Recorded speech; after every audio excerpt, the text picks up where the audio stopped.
അസ്സലാമു അലൈക്കും വറഹ്മത്തുള്ളാഹി വബറകാതുഹു. എൻ്റെ പ്രിയ സഹോദരങ്ങളെ, ഇന്ന് സർവ സ്ഥലങ്ങളിലും നമ്മുടെ മക്കൾ മാതാപിതാക്കളോട് കയർത്ത് സംസാരിക്കുന്ന, അല്ലെങ്കിൽ വില വെക്കാതെ പരിഹസിക്കുന്ന ഒരു സ്ഥിതിവിശേഷം വരാൻ പ്രധാനമായും അതിന് കാരണം ചില മാതാപിതാക്കൾ തന്നെയാണ്. എന്തുകൊണ്ടെന്നാൽ മാതാപിതാക്കൾ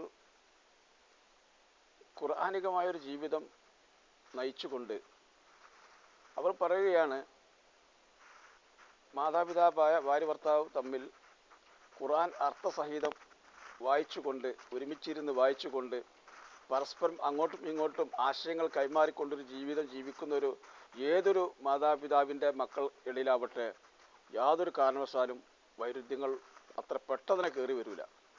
ഒരു പ്രശ്നങ്ങൾ അത്ര പെട്ടെന്ന് കയറി വരില്ല. എന്തുകൊണ്ടെന്നാൽ മാതാപിതാവിന് അറിയാം ഈ വിവരം, ഈ പഠിക്കുന്ന കാര്യങ്ങൾ ഖുർആനിലൂടെ അർത്ഥസഹിതം വായിച്ചു പോകണം. സഹോദരങ്ങളെ, ഖുർആന് മാതാപിതാക്കളിരുന്ന് ഖുർആനെ ഫുള്ളായിട്ട് ഖത്തം തീർത്തിരുന്ന് ഓതിയതുകൊണ്ട് കാര്യമില്ല. അത് അർത്ഥസഹിതം ഓതിയിട്ട് ഭാര്യയോട് ചൂണ്ടിക്കാട്ടി പറഞ്ഞു, മോളെ ഇത് നോക്ക്, അല്ല അള്ള അങ്ങനെ പറഞ്ഞേക്കണ്. അപ്പോൾ അങ്ങനെ അങ്ങോട്ടും ഇങ്ങോട്ടും അള്ളാഹുവിൻ്റെ കലാമിനെ നമ്മൾ പരസ്പരം ഉൾക്കൊണ്ടുകൊണ്ട് ജീവിക്കുമ്പോഴാണ് മക്കളത് കണ്ട് വളരും. അങ്ങനെ മക്കൾക്ക് മാറ്റം വരും.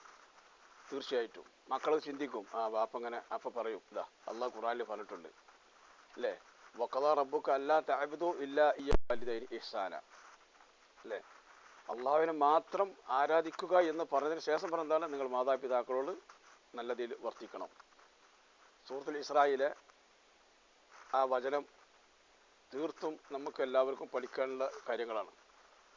തീർച്ചയായിട്ടും സൂറത്തുൽ ഇസ്രായിലെ 17-ാമത്തെ വചനം, അതുപോലൊക്കെ ഓരോരോ കാര്യങ്ങളെ കുറിച്ചിട്ട് നമുക്ക് നമ്മുടെ ജീവിതത്തിലേക്ക് ആവശ്യമാകുന്ന ഓരോ കാര്യങ്ങളെ കുറിച്ചിട്ടും ഖുർആനിൽ വ്യക്തമായി അല്ലാഹു സുബ്ഹാനഹു വ തആല രേഖപ്പെടുത്തിയിട്ടുണ്ട്. അത് അർത്ഥസഹിതം അറിയാതെ, നമ്മൾ കേരളക്കാരായ മലയാളികളായ നമ്മൾ അർത്ഥസഹിതം അറിയാതെ ഖുർആൻ അറബിയില്ലാതെ നല്ല തജ്വീദ് പ്രകാരം പാരായണം ചെയ്തുകൊണ്ട് പോയത് കൊണ്ട് തീർച്ചയായിട്ടും ജീവിതത്തിൽ മാറ്റം വരില്ല, അവൻ്റെ ഹൃദയത്തിൽ മാറ്റം വരില്ല, അവരുടെ സ്വന്തം നിത്യജീവിതത്തിൽ മാറ്റം വരുന്നതല്ല. അപ്പോൾ അതുകൊണ്ട് എല്ലാവരും അൽഹംദുലില്ലാഹ് എല്ലാവരും എന്ത് ചെയ്യണം?